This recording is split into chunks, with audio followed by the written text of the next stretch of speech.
Halo semua, kali ini kita akan membahas sejarah Indonesia sebelum merdeka. Seperti biasa, sebelum lanjut, jangan lupa subscribe dan tekan tombol lonceng agar Anda tidak ketinggalan video-video tentang sejarah lainnya. Dan budayakan menonton sampai selesai agar tidak gagal paham. Sebelum menjadi sebuah negara bernama Indonesia, wilayah yang kini dikenal sebagai Indonesia terdiri dari berbagai kerajaan, kesultanan, dan suku bangsa yang tersebar di ribuan pulau. Wilayah ini memiliki sejarah panjang yang melibatkan perdagangan, kebudayaan, agama, serta kekuasaan politik yang beragam. Berikut penjelasan mengenai kehidupan di Nusantara. Sebutan untuk wilayah ini sebelum kemerdekaan. Pada masa itu, masa kerajaan Hindu-Buddha. Kerajaan-kerajaan Hindu-Buddha seperti Tarumanegara, Sriwijaya, Mataram kuno, Kediri, Singasari, dan Majapahit memainkan peran penting dalam perkembangan budaya dan politik di wilayah Nusantara. Kerajaan Sriwijaya dari abad ke-7 hingga ke-13 menjadi pusat perdagangan dan penyebaran agama Buddha di Asia Tenggara, dengan wilayah kekuasaan yang mencakup sebagian besar Sumatera, Semenanjung Malaya, hingga Thailand. Majapahit dari tahun 1293 hingga 1500-an merupakan salah satu kerajaan terbesar yang pernah ada di Nusantara. Di bawah kepemimpinan Raja Hayam Wuruk dan Mahapati Gajah Mada, Majapahit berhasil menyatukan berbagai pulau di Nusantara dalam konsep Nusantara. Kehidupan ekonomi dan sosial. Perdagangan memainkan peran penting di Nusantara. Lokasinya yang strategis di jalur perdagangan maritim antara India dan Cina membuat banyak pelabuhan di Sumatera, Jawa, dan Sulawesi menjadi pusat perdagangan yang ramai. Produk-produk seperti rempah-rempah, termasuk pala, cengkeh, lada, dan emas, menjadi komoditas utama yang diperdagangkan. Menarik perhatian para pedagang asing dari India, Arab, Cina, serta Eropa di kemudian hari. Kehidupan sosial masyarakat sangat dipengaruhi oleh sistem kasta dan status sosial, terutama di kerajaan-kerajaan yang menganut agama Hindu.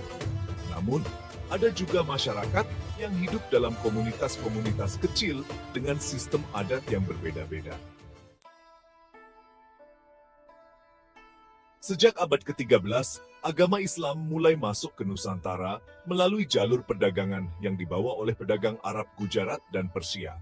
Islam kemudian menyebar dengan cepat di pesisir Sumatera, Jawa, Sulawesi, dan sebagian besar kepulauan lainnya. Kerajaan-kerajaan Islam seperti Samudera Pasai, Demak, Aceh, Mataram Islam, dan Ternate Tidore muncul sebagai kekuatan baru, menggantikan dominasi kerajaan Hindu-Buddha. Kehidupan masyarakat mulai dipengaruhi oleh nilai-nilai Islam. Namun masih tetap terdapat elemen-elemen kebudayaan lokal yang bercampur dengan ajaran agama ini. Pada abad ke-16, bangsa Eropa seperti Portugis, Spanyol, Belanda, dan Inggris mulai datang ke Nusantara dengan tujuan utama untuk menguasai perdagangan rempah-rempah. Bangsa Portugis pertama kali tiba di Maluku dan mendirikan benteng serta pos dagang di sana. Setelah itu, VOC atau Verenigde Oost-Indische Compagnie yang merupakan kongsi dagang Belanda datang dan menjadi kekuatan dominan di Nusantara, terutama setelah berhasil menguasai pelabuhan penting seperti Batavia, yang sekarang dikenal sebagai Jakarta.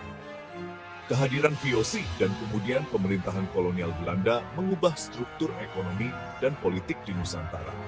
Sistem kerja paksa, pajak tanah, dan monopoli dagang membuat kehidupan masyarakat menjadi lebih sulit di beberapa daerah. Kehidupan selama masa kolonial Belanda. Pada masa kolonial, masyarakat pribumi sering mengalami penindasan dan ketidakadilan.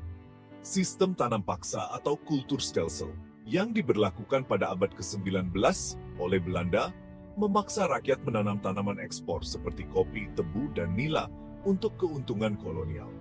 Meskipun begitu, era kolonial juga memperkenalkan beberapa infrastruktur modern seperti jalan, jembatan, rel kereta, serta pendidikan barat yang nantinya memunculkan kaum intelektual pribumi. Kehidupan masyarakat sangat terbagi antara golongan pribumi, golongan timur asing seperti orang Tionghoa dan Arab, dan golongan Eropa. Golongan pribumi seringkali berada di lapisan sosial yang paling rendah dalam struktur kolonial ini. Munculnya kesadaran nasionalisme. Di awal abad ke-20, mulai muncul organisasi-organisasi pergerakan nasional seperti Budi Utomo pada tahun 1908, Sarekat Islam pada tahun 1912, dan Partai Nasional Indonesia pada tahun 1927. Mereka memperjuangkan kesetaraan dan kemandirian bangsa Indonesia dari penjajahan. Kaum intelektual yang mendapatkan pendidikan barat, serta pengaruh ide-ide modern dari luar, mulai menyebarkan gagasan tentang persatuan bangsa di antara suku-suku dan golongan yang ada di Nusantara. Puncak dari kesadaran nasional ini adalah Sumpah Pemuda pada 28 Oktober 1928, yang menyatakan komitmen untuk satu tanah air, satu bangsa, dan satu bahasa Indonesia. Pada akhirnya, perjuangan panjang ini berujung pada proklamasi kemerdekaan Indonesia pada 17 Agustus 1945 oleh Soekarno dan Hatta. Periode ini menandai transformasi Nusantara dari wilayah dengan berbagai kerajaan dan budaya yang kaya menjadi sebuah negara yang merdeka dan bersatu, yakni Indonesia. Terima kasih telah menonton. Jangan lupa like dan share.